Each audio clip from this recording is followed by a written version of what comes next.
शहर के एमएलए ने क्या कहा सुने क्या? बोले लाइसेंस वाली बंदूक है, जरूरत पड़ी तो बोले शेख आसिफ को मैं ही गोली मार दूंगा। बोले निशाना भी मेरा अच्छा है। ऐसा तकरीर करे उन्होंने जुमा के दिन। जरा सुनो, तुम व्हाट्सएप नहीं चलाते इसलिए बोल रहा हूं। और किसकी बेइज्जती किए, किसका अपमान किए? शेख रशीद साहब का अपमान किए। क्या बोले? हमारी माँ बहने रात 12 बजे जाकर वहां पर नंबर लगा रही है, सो रही है। शर्म आना चाहिए हमारे शहर के एमएलए को कि हमारी माँ बहने पर्दे वाली जाकर वहां पर नंबर लगा रही है। मरहबा कलेक्शन मॉल, रेडीमेड कपड़ों का भरपूर खजाना, jeans pant, T shirt, cargo pant, night pant, बच्चे और बच्चियों के लिए अच्छे खूबसूरत और उम्दा ड्रेस। पता याद रखें, जमुर हाई स्कूल मेन रोड, जैतून हजीन मस्जिद के पास।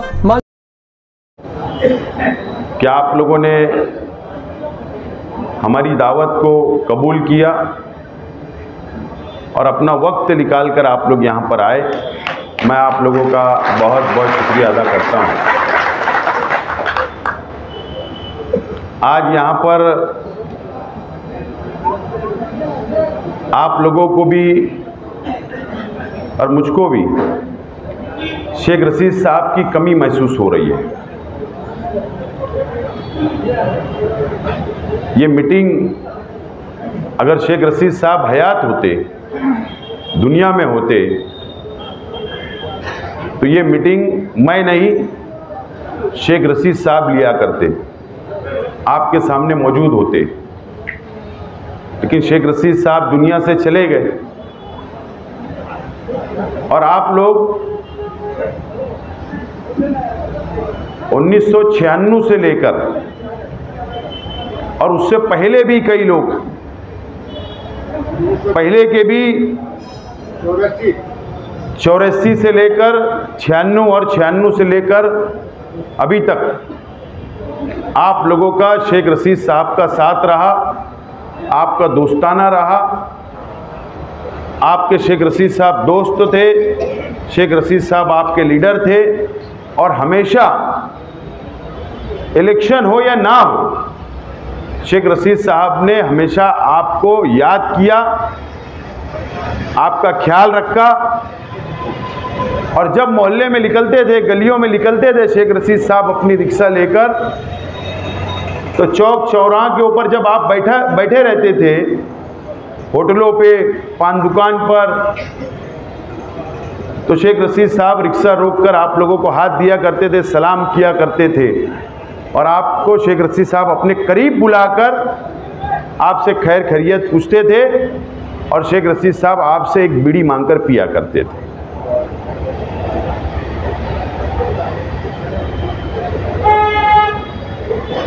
आज हमारे लिए, मेरे लिए, मेरे परिवार के लिए आप लोगों की जरूरत है, बहुत ज्यादा जरूरत है।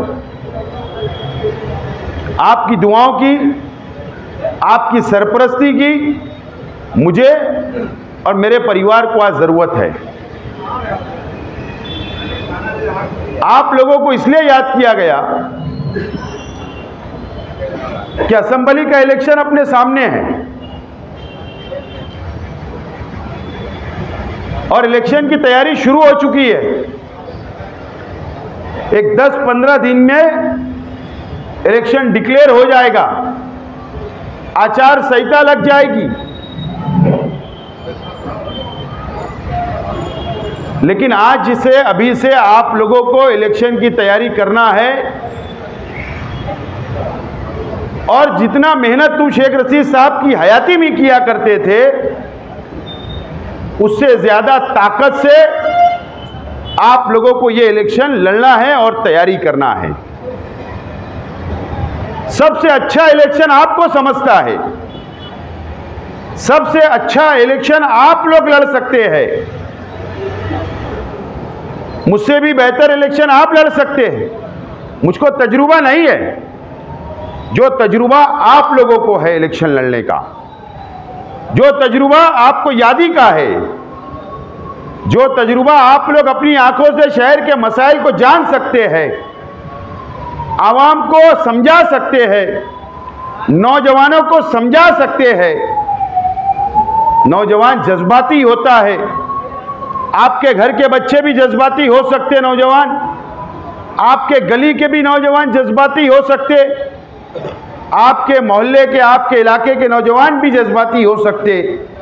तो आपको हमारे नौजवानों को भी समझाना है कि जज्बात में नहीं, जोश से नहीं, होश से काम लेने की जरूरत है। यह आप लोगों को यहां से जाने के बाद उन लोगों को समझाना है।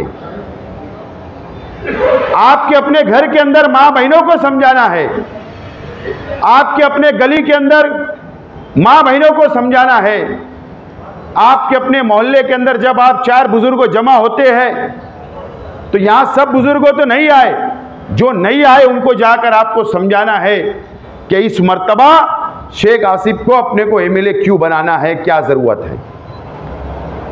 शेख रशीद साहब ने आपका ख्याल रखा जब तक वो हयात थे। शेख रशीद साहब दुनिया से चले गए, उसके बाद मैं, मेरा परिवार, मेरे चाचा लोग, मेरी खानदान के लोग, हमने ये फैसला किया है कि शेख रशीद साहब जिस तरीके से आपका ख्याल रखा करते थे, हम लोग भी इंशाअल्लाह आप लोगों का ख्याल रखेंगे और हमने आप लोगों का ख्याल रखा है और इंशाअल्लाह आगे भी आप लोगों का ख्याल हम लोग सुख और दुख के अंदर रखेंगे। आप लोगों को फिक्र करने की ज़रूरत नहीं है, आपको बिल्कुल फिक्र करने की ज़रूरत नहीं है। लेकिन ये शहर के लिए, ये शहर की बका के लिए, ये शहर को तरक्की की तरफ ले जाने के लिए, ये शहर के अंदर फिरका परस्त ताकतें जो हावी हो रही है, नंगा नाच कर रही है और आज के एमएलए साहब मुकम्मल तौर पर नाकाम हो गए हैं और वो फिरका परस्त पार्टियों के साथ मिल चुके हैं अंदर से और ये शहर को खुला छोड़ दिया है और फिरका परस्त ताकतें अब ये शहर के ऊपर हावी हो रही है। यह आप लोगों को शहर में जाके समझाना है और आपको भी समझ रहा है। आज मुझे नयापुरे से एक फोन आया एक बुजुर्ग का, बोले बेटा मैं तेरे से मिल नहीं सकता, मैं मीटिंग में नहीं आ सकता। मैं तेरे को फोन पर बोल रहा हूं कि हमने बोले निहाल अहमद साहब का भी दौर देखा, हमने शेख रशीद साहब का भी दौर देखा, हमने और भी लीडरान का दौर देखा, लेकिन ये 5 साल का जो दौर हम देख रहे हैं ये सबसे खराब दौर है। ये 5 साल का दौर हमने हमारी आंखों से देखा। ये शहर के अंदर कोई विकास, कोई डेवलप नहीं हुआ, कोई तामीर व तरक्की नहीं हुई, कोई मसाइल पे असेंबली के अंदर आवाज नहीं उठाई गई। और उन्होंने अपने तजुर्बे की बुनियाद पर यह बोला कि मैं मेरी आंखों से 2 साल से देख रहा हूं कि पहली मर्तबा ऐसा हो रहा है कि बोले जो गढ़ की यात्रा जाती है, जो हिंदू भाई लेकर जाते हैं, उससे बोले पहले से जा रही है, कई 100 सालों से पहले से, लेकिन कभी ऐसा नहीं हुआ। लेकिन ये 2 सालों से फिरका परस्त ताकतें गलत सलत नारा लगाकर गढ़ की यात्रा को ले जा रहे हैं। गढ़ की यात्रा के लोगों का इस्तेमाल हो रहा है। गढ़ की यात्रा के लोग पहले भी ऐसे नहीं थे, आज भी ऐसे नहीं है, लेकिन उसका इस्तेमाल इस इलाके के कुछ फिरका परस्त लोग कर रहे हैं और वो नंगा नाच करते जाते हैं, गलत सलत नारे लगाते हैं। बोले इस तरीके का राज हमने कभी नहीं देखा, जो इस तरीके से हमारे गांव में घुसकर फिरका परस्त हमको चैलेंज देकर जा रहे हैं। इसकी नाकामी, अगर ये इसके न कोई जिम्मेदार है तो नाकाम एमएलए बोले जिम्मेदार है। ये मैसेज बोले बुजुर्गों को दे देना, मैं आज आपको दे रहा हूं। और अगर हमने ये इलेक्शन के अंदर एमएलए नहीं बदला, आप लोगों ने एमएलए नहीं बदला, शहर के अवाम ने नहीं बदला, तो फिरका परस्त ताकतें हमको आज आगरा रोड पर चैलेंज की, कल आपके मोहल्ले के अंदर आकर चैलेंज करेंगे, आपके मोहल्ले के अंदर से रथ को लेकर जाएंगे, हम लोग मुंह देखते रह जाएंगे। आज मुल्क के अंदर, रियासत के अंदर हालात दिन ब दिन खराब होते जा रहे हैं। मुसलमानों को मॉब लिंचिंग के नाम पर मारा जा रहा है, मुसलमानों को परेशान किया जा रहा है, मुसलमानों की मसाजिद के ऊपर कब्जे किए जा रहे हैं, वक्फ बोर्ड की जमीन के ऊपर आने वाले दिनों में कब्जा कर लिया जाएगा। ऐसे हालात इस महाराष्ट्र के बनने वाले हैं। आपने देखा कि 12 रबीउल अव्वल का जुलूस, जश्न ईद मिलादुन नबी सल्लल्लाहु अलैहि वसल्लम के जुलूस के अंदर महाराष्ट्र में कहां पर फतरा हुए, फसादात हुए, हालात और खराब आएंगे। तो कैसा एमएलए चाहिए? ऐसा एमएलए चाहिए जो महाराष्ट्र असेंबली के अंदर मुसलमानों के लिए आवाज उठा सके, फिरका परस्तों के खिलाफ आवाज उठा सके। ऐसा एमएलए की क्या जरूरत है? मुख्य एमएलए की जरूरत नहीं है, कुछ नहीं बोलने वाले एमएलए की जरूरत नहीं है, फिरका परस्त पार्टियों से डरने वालों की ऐसे एमएलए की जरूरत नहीं है, नीचे मुंडी डालकर बैठने वाले एमएलए की जरूरत नहीं होगी। आने वाले दिनों के अंदर ये शहर को भी और इस महाराष्ट्र को भी एक बोलने वाले एमएलए की जरूरत है, अंदर लड़ने वाले एमएलए की जरूरत होगी। ऐसे लोगों की जरूरत नहीं होगी। ये शहर की आवाम ने इन लोगों को 10 साल आजमाया, लेकिन ये नाकाम साबित हुए। ये जाकर आपको गली गली के अंदर हमारी मां बहनों को, बुजुर्गों को जाकर आपको बताना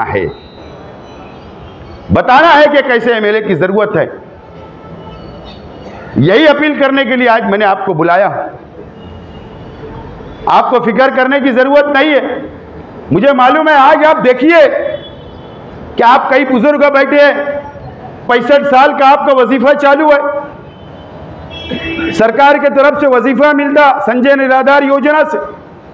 मैं अभी स्टेट बैंक के पास गया, वहां पर मैंने देखा कि लंबी लंबी लाइनें लगी है।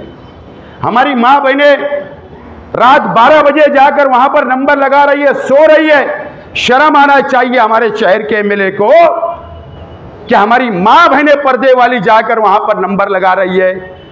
हमारे बुजुर्ग बैंक के अंदर जाते, उनको वापिस कर दिया जाता कि आज तुम्हारा पगार नहीं आया, आज तुम्हारा मानधन नहीं आया। आप लोग थक हार कर वहां जाते, वहां से मुंह लटकाकर वापस आप लोग चले जाते। ये किसकी जिम्मेदारी है? ये एमएलए की जिम्मेदारी है कि आपको तारीख पर पैसा मिल जाना, बैंक से आपको वापस नहीं होना चाहिए, आपको नंबर नहीं लगाना, हमारी मां बहनों को नंबर नहीं लगाना पड़ना चाहिए। ये किसकी जिम्मेदारी है? शहर के एमएलए की जिम्मेदारी है, ये कारपोरेशन की जिम्मेदारी नहीं है।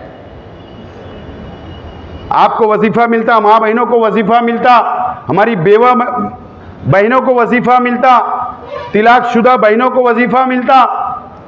आज आप लोग देख लो कि शर्म की बात है ये शहर के लिए, ये मस्जिद और मीनारों का शहर।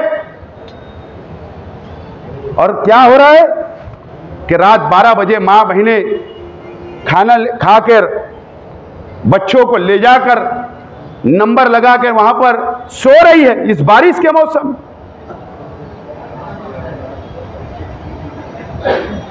शर्म आना चाहिए शहर के एमएलए साहब को। आप लोग ने देखा कि कई बैंक के अंदर आपको वापिस करते थे।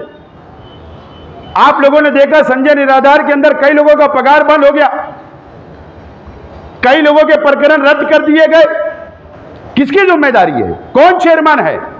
एमएलए जिम्मेदार है। एमएलए पहले चेयरमैन रहा करता था, मैं एमएलए था तो मैं भी मीटिंग लेता था। वजीफा मेरे वक्त में बढ़ा ना, मैंने डिमांड किया था। तो ये इसके लिए कौन लड़ेगा आपके लिए? मुझे पता है आपको वो चंद रुपये होते, चंद 100 रुपये, लेकिन आपको कितनी जरूरत पूरी करते। मुझे पता है कि आपकी महीने भर की दवाई उसी पैसे से आती है। मुझे पता है आपका जेब खर्चा उसी पैसे से होता है, आपकी चाय पानी उसी पैसे से होती है। अगर एक महीना पगार नहीं आई तो आपको किसके आगे हाथ फैलाना पड़ता, उधार मांगना पड़ता, बच्चों से मांगना पड़ता, दवा गोली के इंतजार करना पड़ता, दवा गोली खत्म हो जाती। मुझे पता है आपका दर्द, आपकी मजबूरी का मुझे एहसास है, लेकिन मैं भी मजबूर था 5 साल, क्योंकि शहर के आवाम ने मुझको एमएलए नहीं चुना। आज के एमएलए मुफ्ती इस्माइल को चुना था, लेकिन अब वक्त आपके लोगों के पास सामने आ रहा है।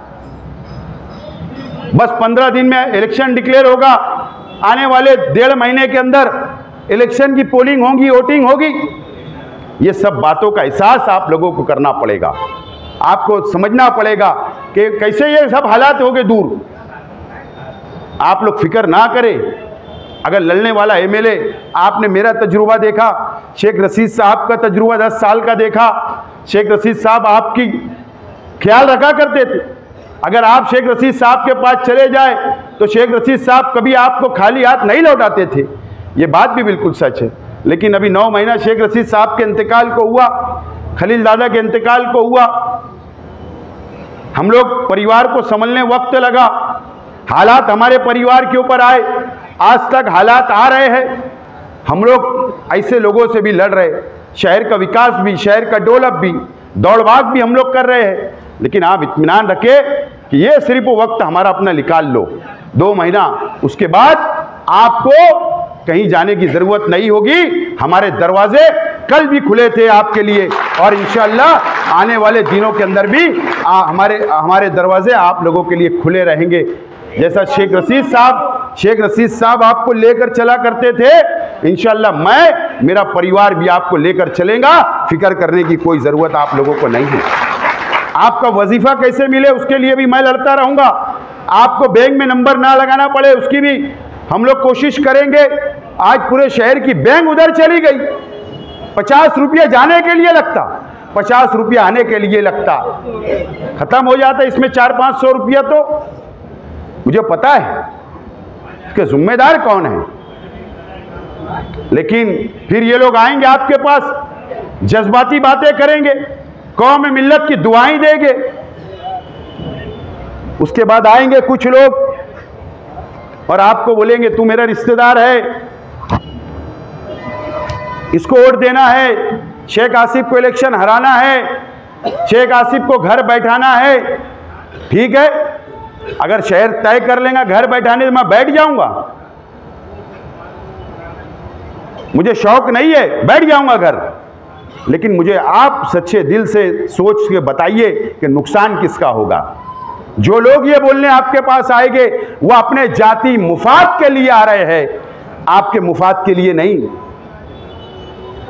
अपने जाति मुफाद हासिल करने के लिए करोड़ों रुपया आज के मेरे से ले लिया गया कि हम आपको इतने वोट दिलाएंगे, उतनी वोट दिलाएंगे, पैसा जेब में चला गया और आप आपके पास आएंगे कि बहुत जुल्म किया हमारे ऊपर शेख आसिफ ने, उसको इलेक्शन हराना है। तू तो मेरा रिश्तेदार है, तू तो मेरी फुप्पू का लड़का है, तू तो मेरी खाला का लड़का है, तू तो मेरा पुराना दोस्त है। ऐसे लोग भी आपके पास आएंगे, बोलना दादा, भैया, खालू, बोलना, और नहीं तो ये लोग आपको धोखा देने के लिए आ रहे हैं। बहुत रिश्तेदारी निकल रही है आजकल, तो ये रिश्तेदारी को बाजू में रखो। बोलना कल भी हम गरीब थे, आज भी है और कल भी रहने वाले। तुमने सेठ नहीं कर दिया, तुमने अमीर नहीं कर दिया। बोलना एक हमारा दोस्त था, एक साथी था जो हमको लेकर चला, दुनिया से चला गया, उसके बच्चे ने बोलना वादा कर लिया, आप किसकी जरूरत नहीं है, बोल देना जाकर, बोल देना उसकी खानदान ने वादा कर दी। कोई फिक्र करने की आप लोगों को कोई ज़रूरत नहीं है। इस तरीके का मैं आपको यकीन दिलाता हूँ, आप मेरी बात को मजबूती से पकड़ ले और आपके लिए दरवाजे खुले रहेंगे। अगर मैं नहीं मिलता तो अपने हज़ार खोली के ऑफिस पे जा, शेख रशीद साहब बैठते, वहाँ पर शब्बीर चचा, हैदर चचा, अतीक सर, जाकिर चचा, साकिर चचा, रफ़ीक बड़ेप्पा, ये सभी लोग बैठ रहे, आपके लिए बैठे रहते। आप जाओ उनके पास जाके शिकायत रखो कि यार ये शिकायत है, ये काम है, ये ज़रूरत है, ज़रूर वो उनके पास लिख लेंगे, आपका नंबर ले लेंगे, मेरे तक पहुँचाएंगे और इंशाल्लाह मसला तुम्हारा हल होगा। कोई फिक्र करने की ज़रूरत आपको नहीं है, कहीं भटकने की ज़रूरत आप लोगों को नहीं है। लेकिन ये इलेक्शन आपको समझना है, बहुत ताकत से इलेक्शन हमको लड़ना है, बहुत ताकत से, बहुत समझदारी से, बहुत चालाकी से हमको ये इलेक्शन लड़ना है। गली गली के अंदर जाकर फैल जाओ, जाकर बुजुर्गों से बात करो, नौजवानों को समझाओ कि ये इलेक्शन की क्या अहमियत है। और नहीं तो क्या होगा, अगर मैं इलेक्शन हार गया तो मैं घर जाकर बैठ जाऊंगा, नुकसान किसका होगा? ये शहर का होगा, ये शहर के गरीबों का होगा, शहर के मजदूरों का होगा। अमीर लोगों का नुकसान होने वाला नहीं है। नुकसान किसका होगा? तो गरीबों का होगा, आप लोगों का होगा, शहर की आवाम का होगा। ये बात आप लोगों को समझना है मेरे बुजुर्गों। और आपको मेरी सरपरस्ती करना है, आपको दुआएं से नवाजना है। शेख रशीद साहब थे तो मेरी सरपरस्ती किया करते थे, हमारी खानदान के सरपरस्ती किया करते। आज शेख रशीद साहब नहीं है, कौन सरपरस्ती करेगा? लोग तो गोली मारने की बात कर रहे हैं, सुने क्या आप लोगों ने? शहर के एमएलए ने क्या कहा, सुने क्या? बोले लाइसेंस वाली बंदूक है, जरूरत पड़ी तो बोले शेख आसिफ को मैं ही गोली मार दूंगा। बोले निशाना भी मेरा अच्छा है। ऐसा तकरीर करे उन्होंने जुमा के दिन। जरा सुनो, तुम व्हाट्सएप नहीं चलाते इसलिए बोल रहा हूं। और किसकी बेइज्जती किए, किसका अपमान किए? शेख रशीद साहब का अपमान किए। क्या बोले? जामा मस्जिद से बोले शेख रशीद पिलखोर से फटी हुई शर्ट, कुर्ता पहन के शर्ट पहनकर आया था। मुझे बताओ, शेख रशीद साहब अगर दुनिया में रहते, अगर उनको बोलते तो ठीक है, लेकिन एक शख्स शेख रशीद साहब दुनिया से चले गए, इस तरीके का उनका अपमान करेंगे, उनकी बेइज्जती करेंगे। तो ये आप लोगों को समझना है, आप लोगों को समझना है कि इस तरीके की सियासत इस शहर के अंदर हो रही है, जातियात पे सियासत हो रही है। ये तमाम ही चीजें तुमको समझना है। जा जाकर बोलो गली के अंदर, जा जाकर बताओ शेख रशीद साहब के चाहने वालों को, जा जाकर बताओ आप शेख रशीद साहब के दोस्तों को कि इस तरीके की बातें सिर्फ एक कुर्सी हासिल करने के लिए की जा रही है। कुर्सी हासिल करने के लिए ये समझ लिया गया कि कुर्सी हासिल कर लो तो यही जन्नत का रास्ता, ऐसा लोगों ने समझ लिया है। लेकिन मैं मानता नहीं हूं, मेरा ईमान ऐसा नहीं है।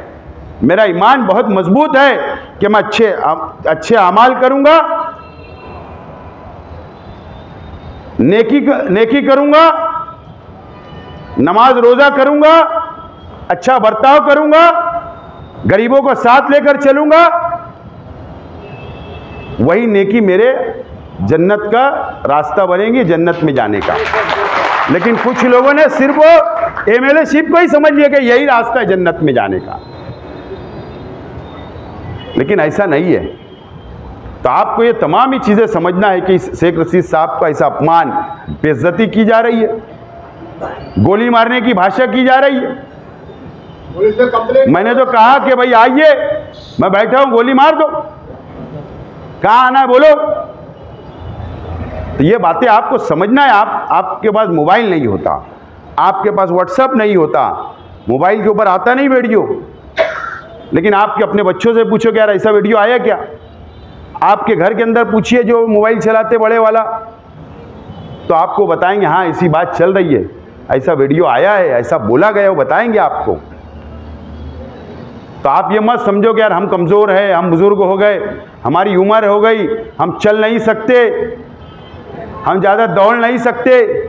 ज़्यादा मत करो, दिन भर में 25 लोगों को मिलो, ज़्यादा मत करो। पहले एक गली करो, फिर दूसरी गली करो, तीसरी गली करो, रोज़ 25-25 लोगों को मिलकर हमारे लिए वोट मांगो और ये सब बातें बताओ। बस तुमने इतना काम कर लिया तो इंशाअल्लाह आपकी मेहनत अल्लाह ताला भी सुनेगा, अल्लाह ताला आपकी दुआएं भी सुनेंगे और इंशाअल्लाह हमको कामयाबी मिलेगी। इसीलिए आज आपको बुलाया था मैं। तो आप लोग तैयार है? बिल्कुल तरीके से सब तैयार है, लड़ेंगे हिम्मत और ताकत से। बहुत बहुत शुक्रिया। 4 तारीख को नौजवानों का, 4 तारीख को जुम्मे के दिन, ये आने वाले जुम्मे के दिन 4 तारीख को नौजवानों का एक मेड़ावा है, एक इजलास है। लेकिन हमने ये फैसला किया कि तुम लोगों भी वो आइए और बाजू में आप लोगों के लिए भी इंतज़ाम रहेगा कुर्सी का, क्योंकि वहाँ मुझे बहुत बातें करना है आप लोगों से भी। नौजवानों का अलग सामने रहेगा और बाजू में साइड में आप लोगों का इंतज़ाम रहेगा। 4 तारीख को अंसार जमात खाना ग्राउंड मैदान में टेंशन चौक के तरफ से रास्ता रहेगा, वहाँ भी आपको आना है। आप लोग यहाँ पर आए, मेरी बातों को सुना, हमारे जिम्मेदारों की बातों को सुना आपका बहुत बहुत शुक्रिया, इस उम्मीद के साथ कि इंशाअल्लाह आप लोग मेहनत करेंगे, जद्दोजहद करेंगे और दुआएं करेंगे और कामयाब करेंगे।